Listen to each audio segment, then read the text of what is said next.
இல்ல இப்ப இந்த அஜித்தா விவகாரத்திலே சார், இப்ப விஜய் அவர்கள் தலையிட்டு இத பேசணுமா? அந்த அளவுக்கு ஒரு இம்பார்ட்டன்டான இஷ்யூ. இவங்க வந்து தற்கொலை முயற்சி பண்ணியிருக்காங்க. பட் அதுக்கு முன்னாடி விஜய் அவர்களுக்கு அந்த பொறுப்பு இருக்கா குறிப்பா? சார் நிச்சயமா பேசணும் சார். உங்கள உங்கள ஒரு ஒரு பெண் வந்து சந்திக்க வராங்க. உங்களுக்காக வேலை செஞ்சிருக்காங்க.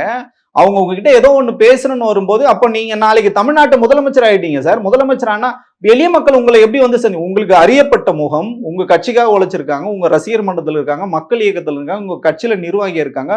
கோடிக்கணக்கான ரூபாய் பொருள் செலவு பண்ணியே உங்களை சந்திக்க முடியல, ஒரு சக்தி வந்து தடுக்குதுன்னு சொல்லும்போது, எளிய மக்கள் எப்படி விஜய் அவர்களை சந்திக்க முடியும்? இது என்னோட ஒரு பேசிக்கான ஒரு கொஸ்டின் தான் இது. எப்படி எளிய மக்கள் உங்களை சந்திக்க முடியும்? எளிய மக்கள் சந்திக்க முடியாத ஒரு எட்டா கனியா தான் விஜய் அவர்கள் இருக்காருன்னு சொல்லிட்டு எல்லாரும் கேட்கறது இந்த ஊர் சின்னமா. அமைச்சர் வந்து ஒவ்வொரு பிரச்சனைக்கும் அணுக மாட்டாங்களா? அதுக்குன்னு அமைச்சர்கள் இருப்பாங்க, அதிகாரிகள் இருப்பாங்க, எம்எல்ஏக்கள் எல்லாம் இருப்பாங்க இல்லையா? நீங்க சொல்றது கரெக்ட் சார். இது ஒரு முறை நடக்கல, 15 முறை நடந்திருக்கு சார். அஜிதாவுக்கு நீங்க சொல்றீங்க. ஆமா, இந்த ஒரு பர்டிகுலர் பர்சன் 15 முறை நடந்திருக்கு. இது மட்டும் கிடையாது. ஒரு பாலியல் புகார் சொல்லிட்டு ஒருத்தவங்க வந்து திருவண்ணாமலையில இருந்து வராங்க, விஜய் சார் வீட்டுக்கு போறாங்க, அலுவலகத்துக்கு வராங்க, எல்லா இடத்துலயும் போறாங்க. ஏன் திட்டமிட்டு தடுப்பு? ஏன் அது நீ என்ன பிரச்சனைன்னு கூட கூப்பிட்டு கேட்க முடியாத அளவுக்கு பிஸியா அப்படி என்ன சார் நடக்குதுன்னு எனக்கு ஒன்றும் புரியலையே.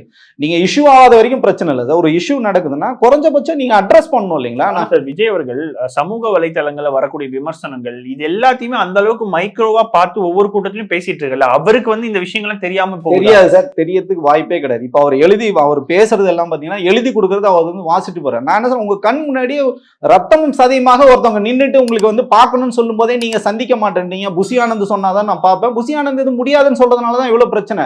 புசி ஆனந்த் உள்ள வர சொல்லுங்க, அவர் சந்திக்கலாம்னு சொன்னா விஜய் சார் வந்து ஓகேன்னு சொல்லியிருப்பார். அவர் முடியாதுன்னு சொல்லும் போது இங்க முடியாது.